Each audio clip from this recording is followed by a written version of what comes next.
What's up guys, Bloodshed here, bringing you the Wizard starter build for Diablo 3 patch 270, slated for season 23. I got so many requests to bring back starters, Blood. Bring them back, please. Starters and the Let's Plays will be back as a staple from now on. I just took one season off. Please forgive me. If you guys are new to the series, you don't know what this is, we basically give you recommendations basically from level 1 all the way up until you get your 6th piece and get going. And sometimes we even talk about end game recommendations, what you can build into. Really quick, before we get started, can you please leave a like on the video as it helps me out tremendously, gets that YouTube algorithm ball rolling. And then obviously hit the bell notification if you haven't already. I have to do at least 8 videos, that's all the starters plus the tier list, and I have another series I want to weave into everything else. Every season you're going to want to save your challenge rift cash. We don't know when the season starts, but the week of the season starting, do not do your challenge rift. It usually resets on a Monday and the season starts on a Friday. So whenever the season starts, the week of the season, save your bag. You get all these goodies here. You can roll blood shards at level 1, you can upgrade your blacksmith, all your professions to max. You can cube some stuff. It's really awesome, really strong start. So let's kick everything off with blood shards. What are we gonna spend our blood shards at level 1? Well, here's a lot of the stuff that you can get. Poxfald's incredible multiplier, Ashnagar's incredible defense. And at level 1, you can actually get Winter's Flurry. Now the thing with Winter's Flurry is enemies have to be affected by Blizzard for Hydra to get the bonus damage. The only problem is you don't even get Blizzard to activate your offhand until level 27.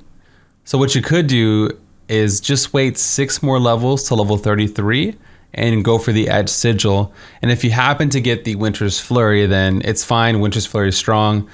They just remember Hydra has to be in a blizzard and then it gets that bonus damage. If you want to take the easy route, Poxfalds are amazing. You know, you get that nice 550 weapon damage dot all around you. And I even use this all the way up to pretty much T7, and then you can even give it to your follower at some point and it does work off your follower.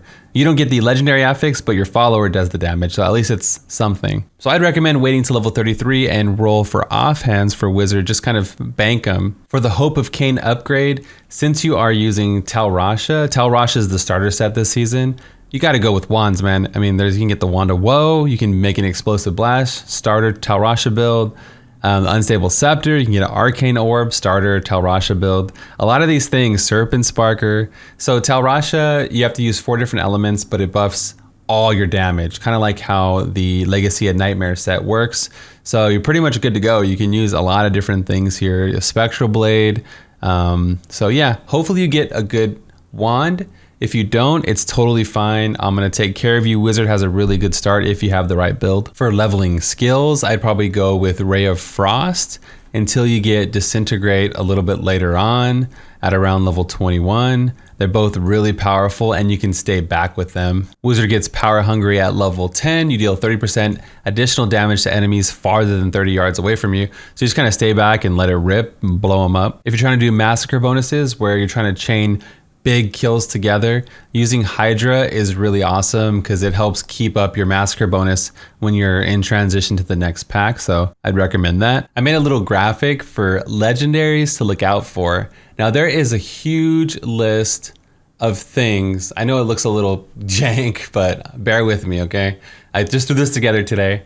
There's a lot of items that give you like multipliers, like damage bonuses, and they really can carry like all the way up to your GR20 clear, and some of them are even impactful up to T7, like we talked about Poxfalds, Seaboar's Nightmare. When you open up a clickable item, that could be a chest, a piece of rubble, a weapon rack, there's tons of weapon racks all over.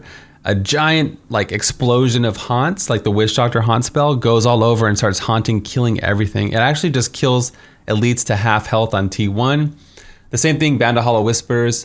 It occasionally just throws out the Witch Doctor haunt spell for free, which is amazing. Harrington Wasteguard, you get that damage bonus when you click on something. Heart of Iron, you can get it at level 1 with every class if you roll blood shards or just while leveling. And it gives you thorns damage when enemies hit you. If you don't use it, definitely give it to your follower. We did some testing and it is kind of nice. It helps, especially with the Templar. He has an AoE taunt, so they all hit him and they all take that thorns damage, which is cool. And then Death Watch Mantle, a chance when you get hit, you do like a big AoE cleave around your character. And again, this is not a complete list. These are just some really good ones to look out for. Another honorable mention would be like a Nagel Ring, right? The little dude makes noise and he goes and blows up, and he pretty much can one-shot most mobs. So if you don't know, I have a full video on this, but followers got overhauled this season. It's not actually the seasonal theme, it's integrated into the game forever. All 13 slots are open and a follower relic still, so 14 items total. A lot of the abilities got redesigned. If you're playing hardcore, I would highly recommend you go with the Templar's cheat death option, as it gives you 5 seconds of immunity.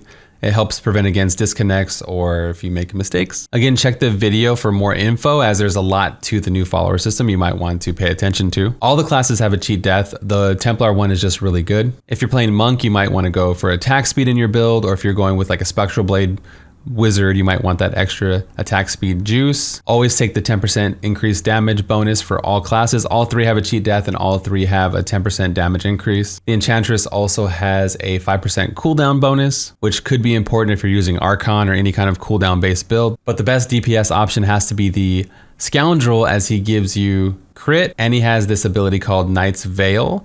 The Scoundrel puts a cloud on the battlefield that lasts for 7 seconds at its base, and all attacks against enemies inside the cloud will be crits. So you have a 20-yard blanket of pure crit goodness. So on softcore, I'd probably use this for leveling just to get that extra big deeps. Any of those level up items that we talked about, again, like the Heart of Iron or whatever, put them on your followers, like Thunder Fury, all that stuff.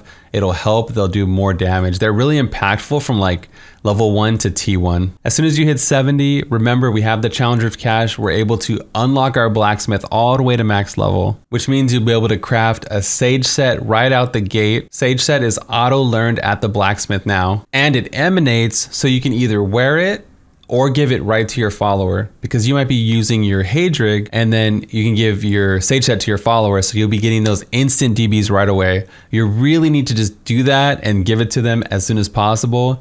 Getting a chance to get double DBs is incredible speed early on. For Wizard, I like to build big two-handed maces. They have high damage range.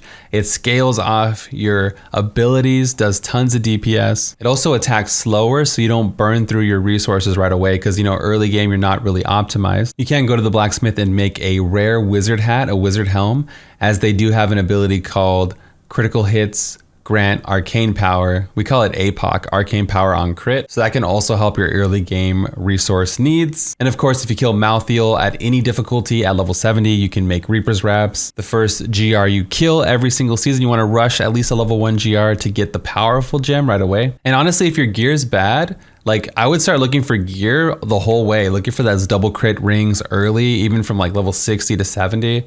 But if your gear is bad, it's really cheap. Just go to the blacksmith, make a full set of gear if you need to. You should have a lot of materials from the Challenger of Cash or whatever left over. For the Wizard, I'd go Topaz in the helmet for that resource cost reduction.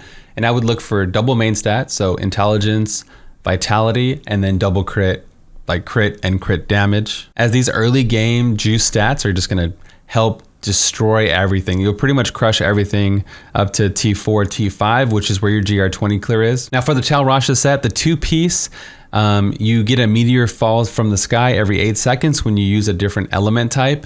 This is insignificant damage, so you don't even have to think about this. The 4-piece gives you increase to all resistances by 25% for 8 seconds. Again, this definitely helps, but it's not game changing. Now the Wizard is the hardest starter set for the season, but if you just follow my build path, it's really easy, okay? I'm gonna explain it to you. In all our starter builds, we have not one drop of Paragon. We're not using that easy, powerful gem. We're not using Reaper's Wraps. We have nothing beneficial in the cube that could affect testing, like we have a Hydra staff, but we're not using Hydra, so it's irrelevant. Gold Skin and Ring of Royal Grandeur, right? This is just all baseline gems. This is really bare bones testing. If I can do it with absolutely less than nothing, if you guys get anything that we talked about today, any of the multipliers, any of the stuff, you'll be good to go. Here's what the starter build looks like, just so you guys have the info. I'll go over it very slowly, just in case the server's down or anything like that. You guys can see. So this is like your fresh 70 starter build. You should be able to dunk on T1 at this point to get your Haedrig. So you're still gonna go through get your Haedrig because you wanna get that 6-piece bonus, right? So to play this build, you just hit them with Black Hole, jump in and hold down Disintegrate. It hits really hard. Again, we're using the 2-hander with everything. I just got Wormhole. You can see how much damage we're doing, right, with this setup. And I'm using Frost Nova. What this does is it doesn't break your channel, and it allows the enemies to take 33% more damage. So the black hole boosts our damage and damage reduction, and Frost Nova boosts the damage that the enemies take. So this is basically what you use to get your 2 and 4 piece set. Really cozy here with nothing. Remember, if you had Ashnagars or Poxfolds or anything, you would just be getting more and more damage. So cheers for Wizard having some nice builds we can min-max. Here's a Winter's Flurry setup. If you happen to get that offhand, I thought I would throw together a build for you guys. Remember, we talked about it. Enemies have to be in Blizzard to get the bonus damage for Hydras. So this is kind of what I was using. Pretty self-explanatory though. I thought I would just throw it here so you guys can kind of see everything. So once you go through the Haydrig and you go through your season journey, you get your 6-piece bonus.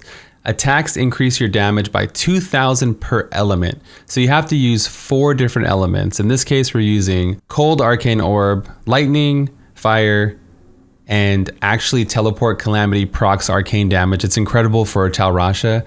You basically just get this one for free because it causes this AoE. And yes, Elemental Exposure works with the Tal Rasha set very well, but I decided to go with this setup here for movement speed, damage no matter where I'm at, Power Hungry if I'm far, Audacity if I'm close, and then that extra arcane regeneration per second. Again, this buffs your total damage, so you can use anything that you get along the way. I don't know what you're gonna get. You're gonna have to make a custom build depending on what you find. But if you just want to slot anything in, I'm using this one. It's basically just a Frozen Orb build. I'll kind of skim through everything. You're gonna probably have to pause the video if I don't include it in the description. And again, same parameters. We're not using not 1 drop of Paragon, no legendary gems, nothing, right? You should be able to dominate T7 with the starter build. All you're gonna do is really cast all 4 different abilities and fling Frozen Orbs. Expect to see this on the Challenge Rift. This would actually not be a bad Challenge Rift build, right? You just fling them, man. Keep up all 4. It shows you your 4 stack here. Once you have 4 stacks, you really only have to cast 2 to continue the 4 stack bonus. You have to kind of alternate. And from here, you're pretty much good to go. You can farm whatever build you want, whether you want to go Archon, whether you want to look for that new Firebird set that's coming out. There's tons of like melee DMO type speed builds we have on the channel. So I have a website, bloodshed.com, where we have all of our builds, and you can check out everything there. As this build just crushes it with literally no multipliers or anything. You can see we're just one-tapping anything, especially if you have Ashnagars or any of the Halo rings. You can probably go up to T10, T11 right out the gate because of how strong Tal Rasha is, right? It's like almost getting like a full lawn bonus right away. All right, so for endgame, you might want to know, Blood, what's the best thing to play? Like, where should I be putting my time in? And honestly, Firebird is going to be the strongest build in the game right now. But check it, this season also, not only did they add the new follower thing, they added individual leaderboards for every set in the game and for lawn set. So no matter what you want to play, at least you're only competing against these dudes, right? If you want to be the #1 DMO build, I don't know why you would, but if you do, this allows a little bit more variety in the community, and it's a good addition to the game. If you think about it, there's now 6 leaderboards per class. So there's 6 times more people going to be on the leaderboard potentially. Like I said, all the builds on the website are going to be updated for next season. When it depends on when you're watching the video, they might not be though, because we're technically still in season 22. So I try to update them toward the tail end of the season. That way everything kind of flips over at the same time, while giving me enough time to update them in the first place. If you guys want to support the channel further and what we do here, you can always check out the Patreon link in the description, check out the Twitch channel, sub to the Twitch channel, or just drop a like on the video and hit the bell notification. That does help me out more than you actually realize. Good luck in the season. I'm going to be maining Wizard myself. I've been waiting for Firebird to come back into the forefront, and I'm really excited about that. But again, that's going to be all for me today. Thank you guys so much for watching. I appreciate all the support. This is Bloodshed, and I'm out of here. Peace.